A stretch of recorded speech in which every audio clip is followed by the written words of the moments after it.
আল্লাহু আকবার। মুহতারাম উপস্থিতি, আমি বলতেছিলাম যে 1 নম্বর, যদি কোনো ব্যক্তির জিন্দেগিতে যথাযথভাবে নামাজ চলে আসে, তাহলে তার 1 নম্বরের পুরস্কার হচ্ছে ইয়ারফাউ আনহু যিকাল আইশি।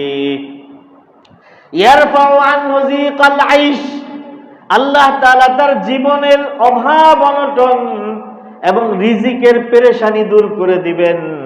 শুধুমাত্র নামাজের মধ্যে আল্লাহ তাআলা, নামাজের মাধ্যমে আল্লাহ তাআলা তার রিজিকের মধ্যে প্রশস্ততা দান করবেন, সচ্ছলতা দান করবেন।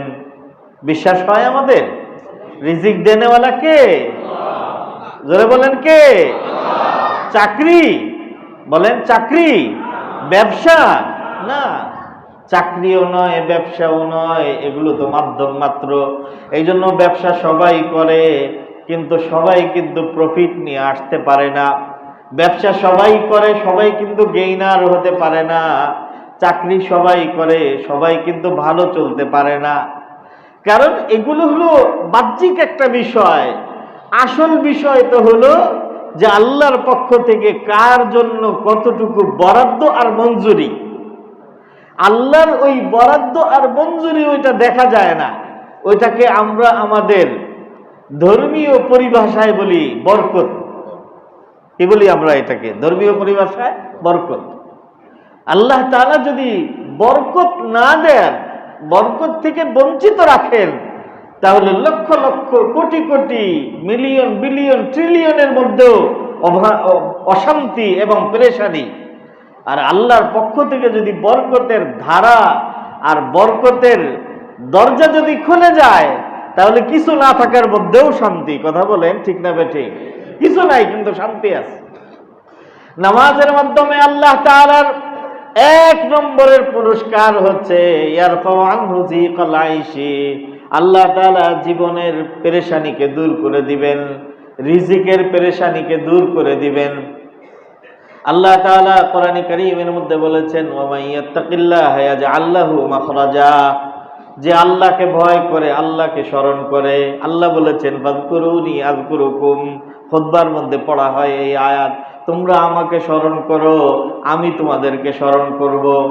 যে কোনো পরিস্থিতিতেই আমাকে স্মরণ করো, আমি তোমাদেরকে স্মরণ করব। আল্লাহ বলেন ওয়া মান ইয়াত্তাকিল্লাহা ইয়াজআল লাহু মাখরাজা, যে ব্যক্তি আল্লাহকে ভয় করবে, আল্লাহকে স্মরণ করবে, ইয়াজআল লাহু মাখরাজা, আল্লাহ তাআলা তার জন্য রাস্তা খুলে দিবেন, তার একটা ব্যবস্থা আল্লাহ করে দিবেন। কিভাবে করবেন? আজীব আজীব ভাবে করবেন আল্লাহ তাআলা। আল্লাহর রাস্তার কোনো অভাব নাই। এমন এমন ভাবে আল্লাহ তাআলা রাস্তা খুলে দিবেন, আমার দৃষ্টিতে, আপনার দৃষ্টিতে সমস্ত দরজা বন্ধ, কিন্তু আল্লাহর দেওয়ার দরজা কি কেউ বন্ধ করতে পারবে?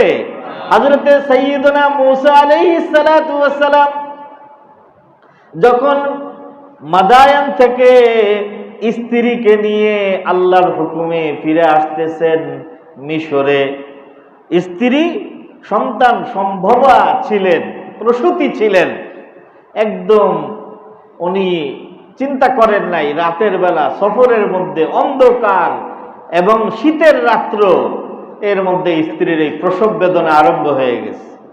তো উনি এদিক সেদিক খোঁজাখুঁজি আরম্ভ করছেন যে কনকনে শীত, একটু আরামের জন্য আগুন জ্বালানো দরকার, যার দ্বারা হয়তো আগুনের তাপে একটু আরাম তিনি অনুভব করতে পারেন।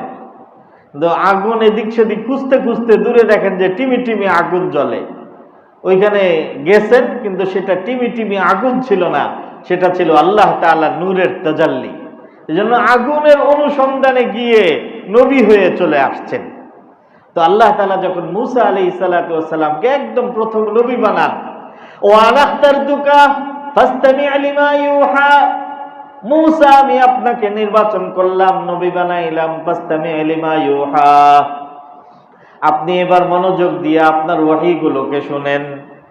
আল্লাহ তাআলা বললেন ইন্নানি আলাল্লাহ, আমি আল্লাহ বলছি, ইন্নানি আলাল্লাহু লা ইলাহা ইল্লা আনা ফা'বুদনি, আমি ছাড়া আর কোনো মাবুদ নাই।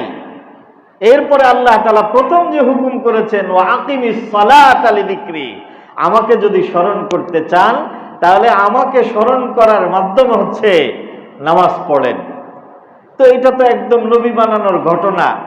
তো আল্লাহ তাআলা নবীদের নবুয়তের উপরে দলিল প্রমাণ দেন, এই দলিল প্রমাণকে বলা হয় মুজিজা অথবা অলৌকিক ঘটনা। এটা নবীদের জীবনে বিভিন্নভাবে অলৌকিক ঘটনা ঘটে।